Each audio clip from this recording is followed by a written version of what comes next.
COC report. Another number I want you to look at. Population in St. Johns County, 0.29%.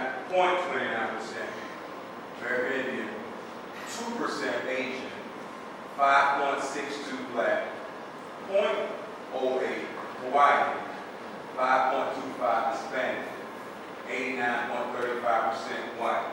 Now, there's so many people that are elected as the leader. They keep using the word that we are so diverse. It's in history. It's not diverse in reality. And so I looked at the change from 2020 to 2010. I could not find the numbers.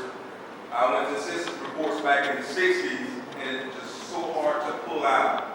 From something I pulled out, they just said there were so many Negroes or whatever, but I couldn't really get the numbers like I wanted them. So I just used from 2000 to 2010 to change. And so this is counting.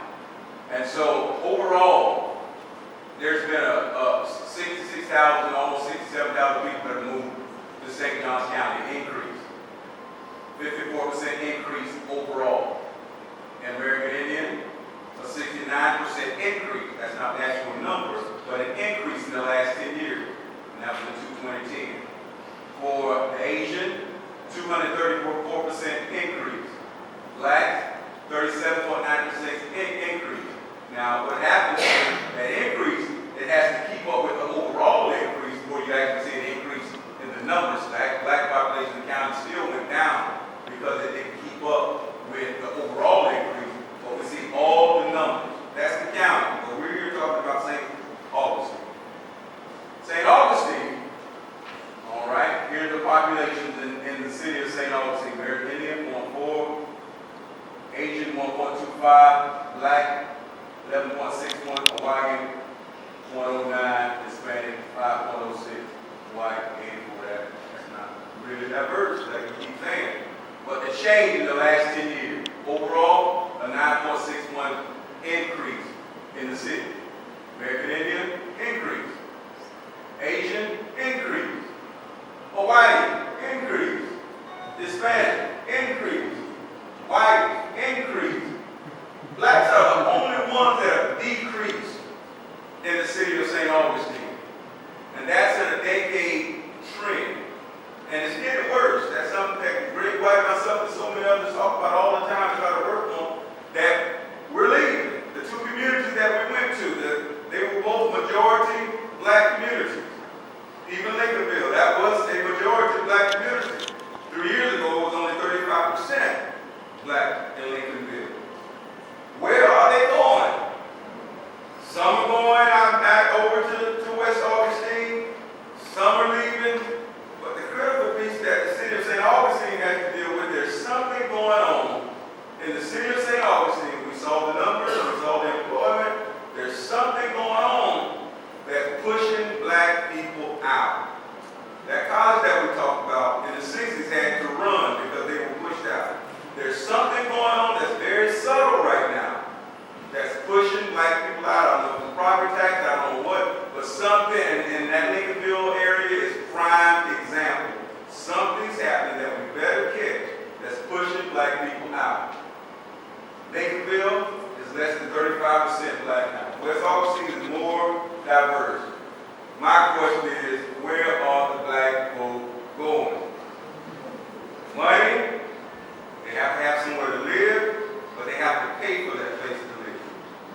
Jobs, our city government, has to be models of what they want the private sector to do. If the city government shows that it's only 4% out of almost 12% are worthy of being employed, that's going to be the model that everyone else sees. And then you're going to have that discrepancy in the household income. And then in areas like Lincolnville, they want people to afford to live in those areas. They're going to have to go out, either leave the county or leave the area, or we have to ask ourselves a serious question. Where are they now? Do we really want to be as diverse as we say we want to be? If we want to be as diverse as we say we want to be, we have to look at the trends and see what are some things that we might be doing institutionally and systemically to encourage those discrepancies that people find out.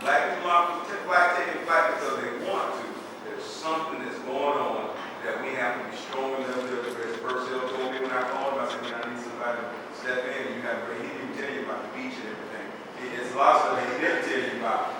But and he said, no, Pastor, you know I'm angry. And I said, no, I can appreciate Dr. King and Malcolm X.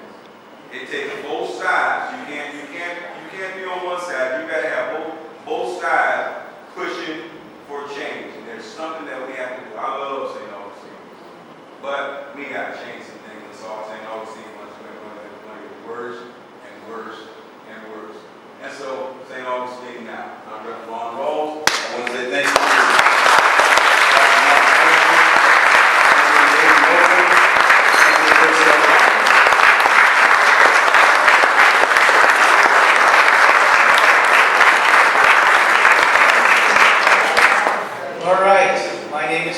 And I'm the Fair Housing Unit Leader for Jacksonville Area Legal Aid, and I wanted to thank everybody for coming today.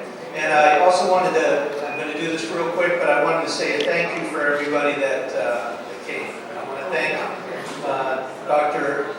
Simmons, Dr. Hutchins, Dr. Brenda Simmons Hutchins. This is her second year coming here and helping us, and she does a great and wonderful job every year. I want to thank everybody from Jacksonville Area Legal Aid. Will you please stand? And everybody that worked on this project.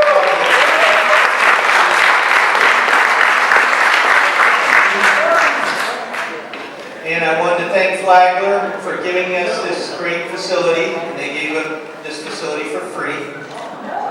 Very nice.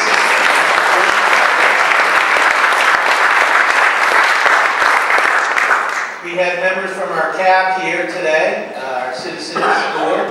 Want to stand up and say hello? All right, thank you very much. I want to say a special thank you to Carol Miller for the design on this beautiful program. And I want to thank Denise Bartlett. Denise, where are you? You here? All right, Denise, will you stand up?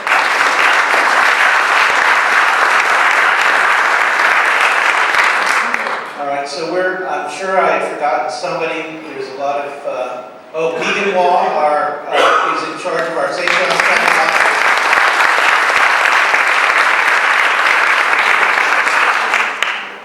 And Brian, her husband, also helped on getting this all together, so thanks to both of you. Let's see, I'm trying to think. Yes, and Leroy Hutchins for his prayers and for helping us plan this event. One of our big sponsors and our main sponsor is HUD, the Department of Housing and Urban Development, that allows us to put on these fair housing celebrations every year. So if everybody from the Department of HUD would stand up so we can acknowledge you.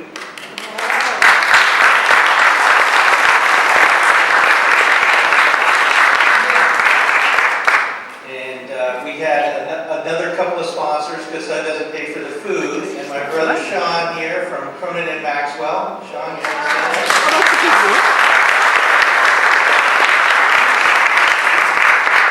And I'd also like to thank our tour guides. Their computers. Look at them. They're all there. They did a great job.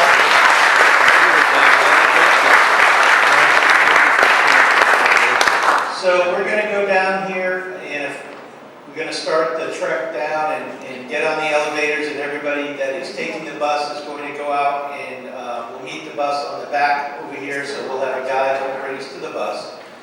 Now, the ones that drove here, there's a small tour. They're going to have a mini tour if you'd like to go on that, and I'll provide the information for those that would like to do that. Is there anybody that would like to do a small tour here at Flagler? Okay, very good.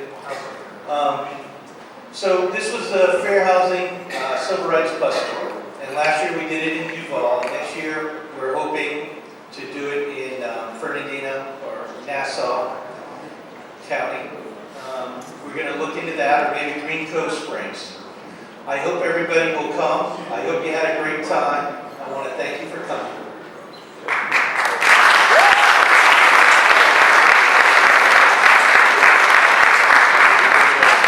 We also have Dana Froberg from the St. John's County Housing.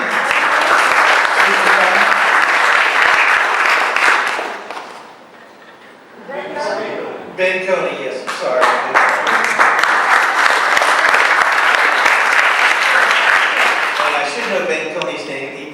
us to do the St. Augustine analysis of impediments. Don't forget his mother.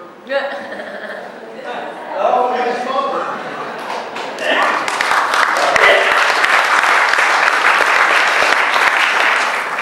And gentlemen, the person from the EEOC is here as well. Ms. Simmons.